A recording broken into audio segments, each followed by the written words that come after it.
So your comments naturally is echoing the comments made by Mr. John Kerry not long ago. He said Africa is very important for the future US, but he also said that this is a game. I mean, between the United States and also China in this continent, and US has already been left behind of China in this place, and the United States is going to do something to win this game. So how do you see this kind of trilateral relationship? Well, I wouldn't like to see it as a game. I think Africa's too serious to be treated as a game.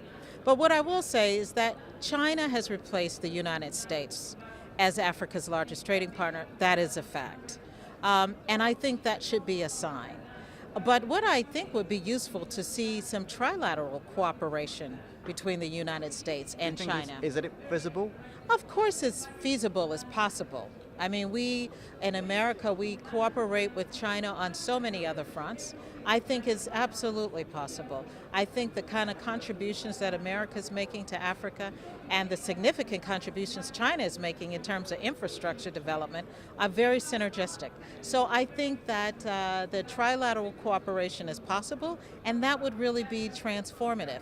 If you look at what America's doing and you look at the increasing rate at which China is investing in Africa and engaging Africa. Certainly if we had all three regions of the world coming together, committed to the transformation and growth of Africa, that would be a win-win for everyone, I believe. But some of the local Africanists, they are claiming that if this kind of partnership is forged between the most powerful economies of the world, and Africa will be the one that will be exploited by this partnership. How do you think about this? Well, they're forgetting that Africa should be in the driving seat. I'm not talking about a partnership. I'm talking trilateral cooperation, where Africa is actually helping to devise and drive the solutions and the agenda.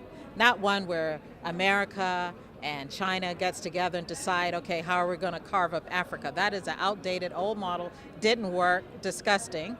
But if we're talking about one where African leaders and African people are at the table with an equal voice and contributing to the design of some kind of compact development, investment, growth, then certainly Africa could gain from that. So specifically speaking, what kind of sectors or industries that we could start with about this the prospective trilateral cooperation? Well, I think when I look at, we should start with what America can do to incentivize private sector investments in Africa, and we can look at what China is doing already. China is really invested in infrastructure in Africa, which is incredibly important. Infrastructure, the paucity of infrastructure contributes to the highest cost of doing business in Africa. Without infrastructure, it's very hard to have any kind of economic development. I think if you add America's technology and technical know-how to the infrastructure that China is investing in, and you have the African innovation and ideas and financing for those ideas, I think that is one area we could start.